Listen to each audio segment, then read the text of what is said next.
This morning, the Bibb County Sheriff's Office and the State Criminal Justice Coordinating Council publicly identified her as a murder victim. An unsettling discovery of a woman's remains in a wooded area off Riverside Drive in Mon, Georgia, was made on September 8, 1977. This horrifying scene, marked by scattered body parts and a foul odor that had plagued the neighborhood for weeks, became a mystery that would remain unresolved for more than 4 decades.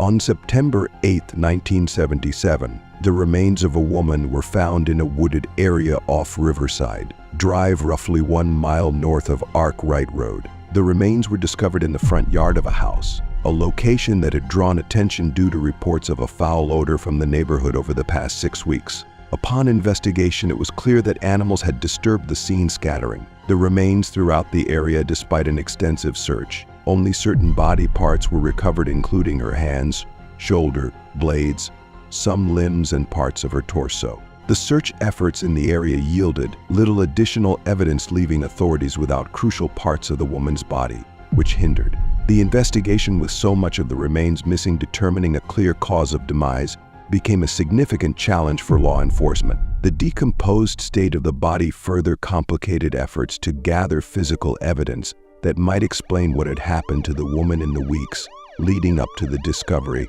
While authorities were unable to officially determine how the woman had met her end, there was widespread suspicion that she had been strangled, given the condition of the body and the lack of conclusive forensic evidence. This theory remained unproven. Investigators believed that whoever was responsible for her demise had likely disposed of her body in the wooded area, leaving it to the element and local wildlife to obscure the evidence. In 2012, Kentucky authorities made a pivotal breakthrough in their investigation when they arrested Samuel Little on illegal substance charges. This arrest proved crucial, as forensic analysis of his DNA linked him to 3 slayings in California. This connection prompted a deeper examination of Little's criminal history, revealing a disturbing pattern of violence that spanned several decades in multiple states. In 2018, Little came forward with confessions related to his past crimes, including a slaying from 1977, the same year as the case involving the unidentified woman whose remains were discovered on Riverside Drive. While the details of his statements about this particular victim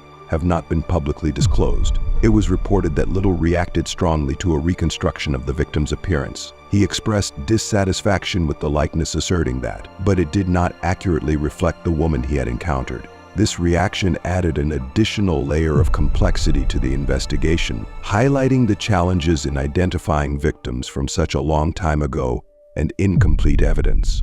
Little's extensive criminal record revealed that between 1970 and 2005, he had taken the lives of up to 90 women across the United States. He told Texas Ranger James Holland that taking the lives of women were like an illegal substance to him. He said he came to like it.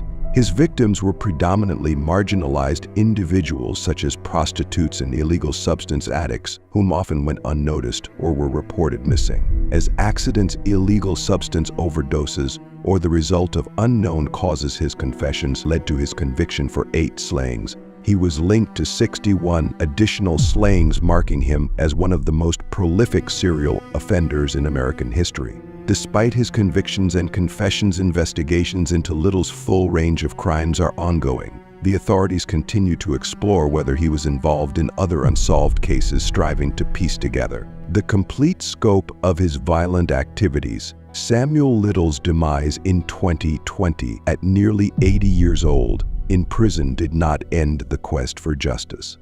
Instead, it underscored the complexity of his crimes and the enduring efforts to resolve the numerous unsolved cases associated with him. Just before he lost his life, he said that there were probably innocent people in jail for some of his crimes. He said, "Probably be numerous people who has been convicted and sent to penitentiary on my behalf. I say, if I can help get somebody out of jail." The investigation into Little's criminal activities remain a priority for law enforcement agencies. The case of the unidentified woman from 1977, among others, continued to be scrutinized, as investigators seek to confirm whether Little's confessions can provide closure for the victims and their families. The Bibb County Sheriff's Office, in collaboration with the Criminal Justice Coordinating Council (SEC), made significant strides in solving the cold case involving the unidentified woman found in 1977 by leveraging advanced DNA technology provided by the forensic company AM. In May 2023, the technology enabled them to identify the victim as Yvonne Plus,